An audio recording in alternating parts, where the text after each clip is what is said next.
નમસ્કાર વિદ્યાર્થીઓ, આપણે સંસ્કૃત વિષયની વાત કરી રહ્યા હતા. સંસ્કૃત વિષયમાં ધોરણ 6 જેના દ્વિતીય સત્રની અંદર શરૂઆતમાં આપણે પ્રથમ પાઠ નંબર 1 મમ અંગાની એટલે કે મારા શરીરના અંગો તેના વિશેની આપણે વાત કરી રહ્યા હતા.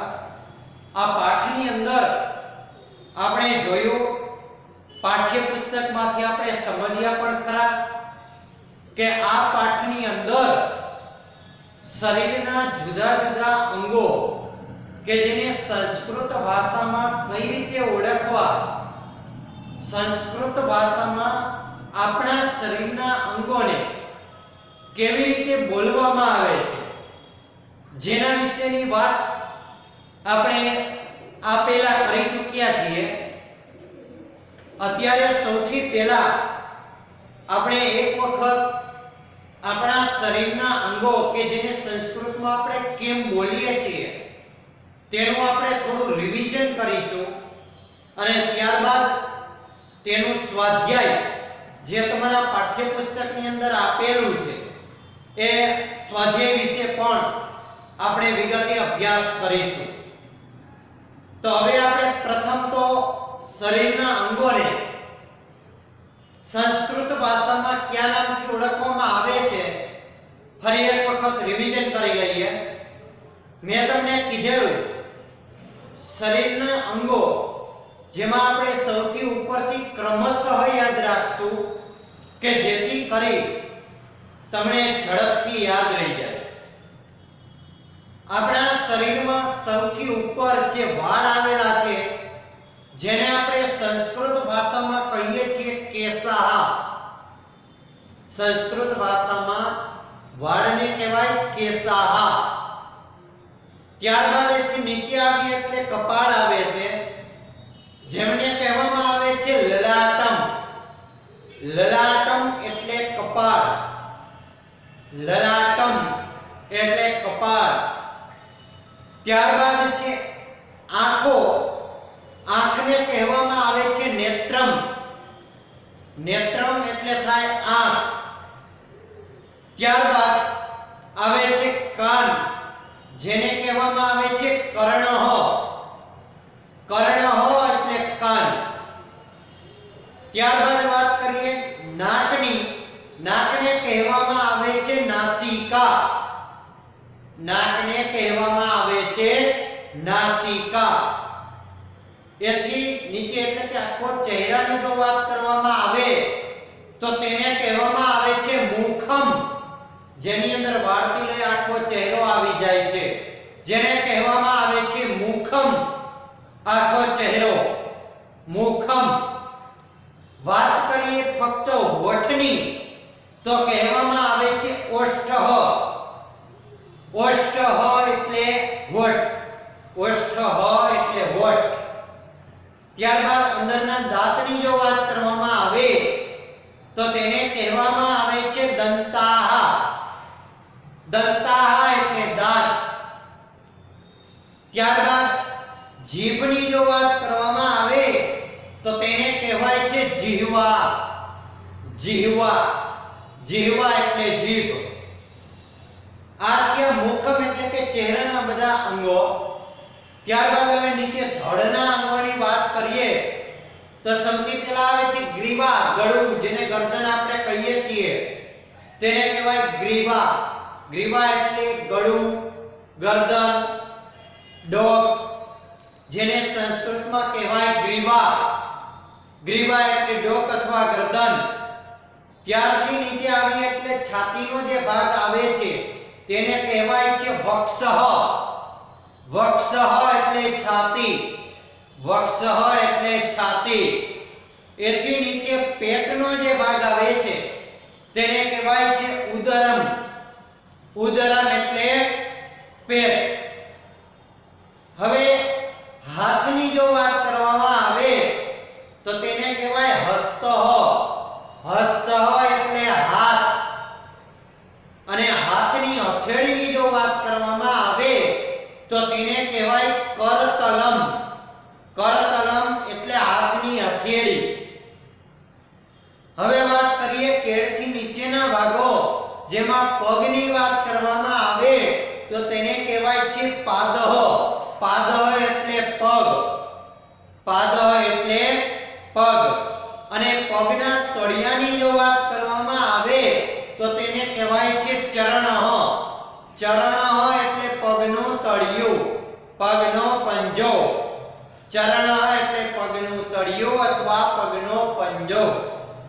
આ બધા અંગો વિશે આપણે આગળના વિડિયોમાં સારી રીતે શીખી ચૂક્યા છીએ. હવે અત્યારે રિવિઝન આપણે એક વખત કર્યું.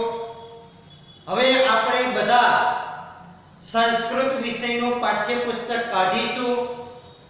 તેમાં પેજ નંબર 2 કે જ્યાં સંસ્કૃતના પ્રથમ પાઠનું સ્વાધ્યાય આપેલું છે, તે સ્વાધ્યાય છે તમારા પાઠ્યપુસ્તકનું પેજ નંબર 2 બધા ખુલ્લું રાખશે. સાથે એક પેન્સિલ રાખજો.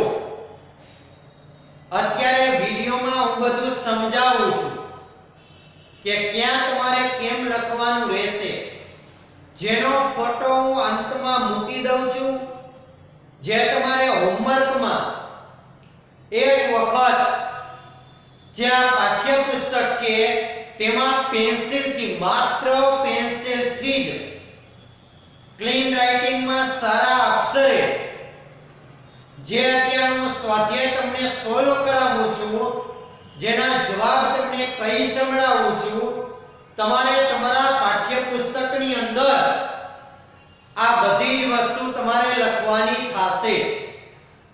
તો વિડિયોમાં જ્યારે હું સમજાવું સ્વાધ્યાય ત્યારે કોઈ લખવાનું નથી, પરંતુ જ્યારે આ પાઠ્યપુસ્તકનું પેજ હું હોમવર્કમાં એક પેજ વિડિયોની નીચે તમને આપેલું છે, તો આ પેજની અંદર જ તમારે તમારો હોમવર્ક છે એ કરવાનું છે. એટલે કે પાઠ્યપુસ્તકમાં જ આજનું લેસન કરવાનું છે. સ્વાધ્યાય છે આખું લખવાનું છે. જવાબ કેમ લખવા તેના માટે નીચે એક પેજ મૂકેલું છે, તે જોઈ અને વ્યવસ્થિત સારા અક્ષરે એ જવાબો છે તમારા પાઠ્યપુસ્તકમાં હોમવર્કમાં લખવાના રહેશે, માત્ર પેન્સિલથી. ઓકે, તો પેજ નંબર 2 અને 3 ઉપરનું આજનું લેસન છે એ તમારે કરવાનું રહેશે. તો અત્યારે પહેલા હું વિડિયોમાં આખું સ્વાધ્યાય તમને જવાબ સહિત સોલ્વ કરાવું છું અને તમારે હોમવર્કમાં એ લખી અને પાકું પણ કરવાનું રહેશે. પરીક્ષામાં આના અનુસંધાને તમને પ્રશ્નો પૂછાઈ શકે છે. પેજ નંબર 2 સંસ્કૃતમાં પાઠ પ્રથમ, પેજ નંબર 2 પ્રથમ પાઠનું જે સ્વાધ્યાય આપેલું છે તેનો પ્રથમ પ્રશ્ન છે, નીચેના ચિત્રોની સામે સંસ્કૃતમાં શબ્દો લખો. નીચેના ચિત્રોની સામે સંસ્કૃતમાં એના જવાબ લખવાના છે. આપણને ગુજરાતી આવડતું હોય તો આપણે ચિત્ર જોઈને કહીએ કે હાથનું ચિત્ર છે, પણ હાથને સંસ્કૃતમાં શું કહેવું? અહીંયા આપણે સંસ્કૃત શબ્દમાં જ ઉત્તર લખવાનો છે. જેમાં પહેલું ચિત્ર આપેલું છે આખા ચહેરાનું, આખા મોઢાનું ચિત્ર છે, બરાબર? તો ત્યાં સંસ્કૃતમાં આખા મુખ ચહેરાને શું કહેવાય? રાઈટ, સાચો જવાબ છે મુખમ. તો ત્યાં તમારે પેન્સિલથી મુખમ લખી નાખવાનું રહેશે, પણ અત્યારે નહીં. નીચે ફોટો આપેલો છે, જોઈ સરસ અક્ષરે જે રીતે મેં લખેલું છે, બરાબર? કે વિડિયો પૂરો થઈ જાય, નીચે હોમવર્ક કરવા બેસો ત્યારે હોમવર્કમાં જે ચિત્ર આપેલું છે એમાં જોઈ નિરાતે લખો. વિડિયોમાં સાથે લખવાની જરૂર નથી. એના માટેનો ફોટો મેં અલગથી પાછો નીચે આપેલો જ છે. ચહેરો તો જેને કહેવાય મુખમ. બીજું ચિત્ર છે હોઠ અને દાંત બંને દર્શાવેલા છે, પણ અહીંયા આપણે દાંતની ગણતરી એ ચાલશું કારણ કે હોઠનું નીચે અલગથી પૂછેલું છે. તો દાંતને સંસ્કૃતમાં કહેવાય દંતાહ. દાંતને સંસ્કૃતમાં કહેવાય દંતાહ. ત્યારબાદ હોઠનું ચિત્ર છે ત્રીજું, હોઠનું ચિત્ર જેને કહેવાય ઓષ્ઠ. ઓષ્ઠ એટલે હોઠ થાય. ત્યારબાદ છે કાનનું ચિત્ર જેને કહેવાય કર્ણ. કર્ણ એટલે કાન. ત્યારબાદ આંખનું ચિત્ર છે, પાંચમું ચિત્ર આંખ. આંખનું ચિત્ર છે જેને કહેવાય નેત્રમ. આંખને સંસ્કૃતમાં શું કહેવાય? નેત્રમ. ત્યારબાદ હથેળીનું ચિત્ર આપેલું છે. જો હાથનું ચિત્ર નથી, હથેળીનું માત્ર ચિત્ર આપેલું છે. હાથ હોય તો હસ્ત કહેવાય, પણ અહીં હસ્ત નહીં, માત્ર હથેળીનું ચિત્ર છે એટલે કરતલમ. હથેળી કરતલમ. નીચે પગ આખાનું ચિત્ર નથી, માત્ર નીચેના પગના પંજાનું ચિત્ર આપેલું છે. તો ચરણ. શું કહેવાય તેને? ચરણ. બરાબર. અહીંયા બધા જે ચિત્રો આપેલા હતા તેને સંસ્કૃતમાં શું કહેવાય મેં સમજાવી દીધેલું છે. જવાબમાં તમે લખશો, એક વખત હોમવર્કમાં લખશો, એટલે કે પાઠ્યપુસ્તકમાં જ પેજ નંબર 2 પર તમે પેન્સિલથી લખશો અને પાકું કરશો, જેથી તમને સારી રીતે યાદ રહી જાય.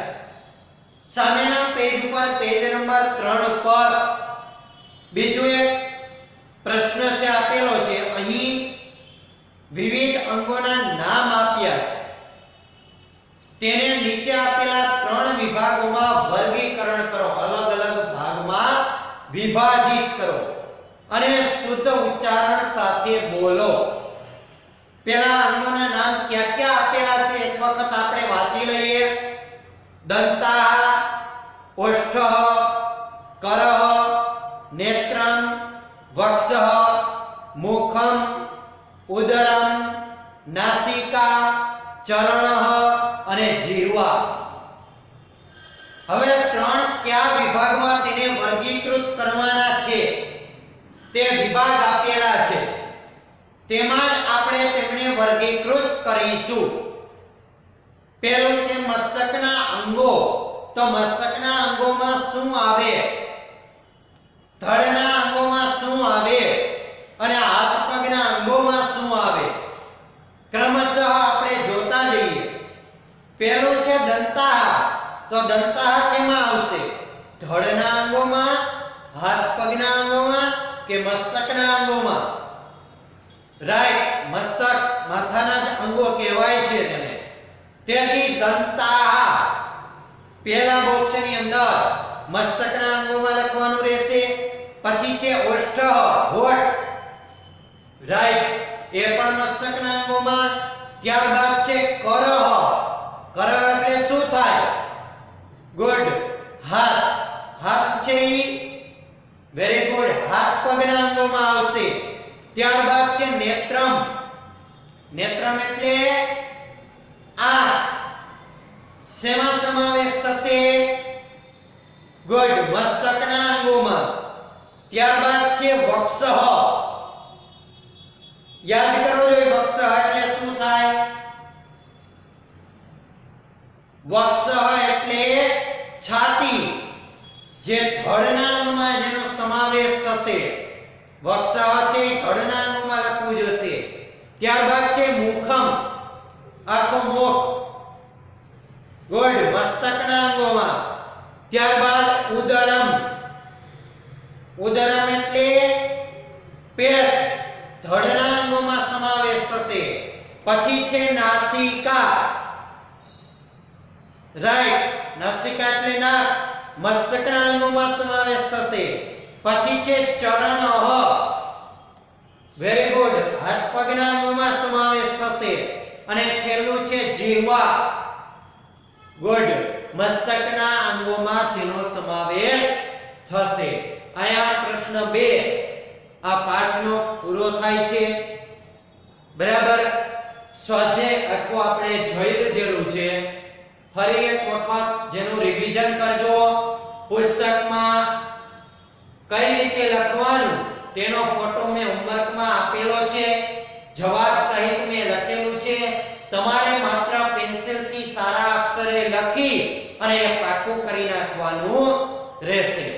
ઓકે, અહીંયા આપણો પહેલો પાઠ છે મમાંગાની, જે સ્વાધ્યાય સહિત આખો પાઠ કમ્પ્લીટ પૂરો થાય છે. હવે આપણે બીજો પાઠ નેક્સ્ટ લેક્ચરમાં હવે પછી આપણે શીખીશું, જેનું નામ છે દક્ષિણ પાદમ. પાદમ એટલે પગ, જે આપણે પહેલા પાઠની અંદર શીખી ગયા. દક્ષિણ એટલે જમણો, વામ એટલે ડાબું અને દક્ષિણ એટલે જમણો. જમણો પગ, તેના વિશેની કઈ કસરતની વાત આ બીજા પાઠમાં છે, જે હવે પછીના લેક્ચરમાં આપણે વિગતે શીખીશું. Okay, thank you very much.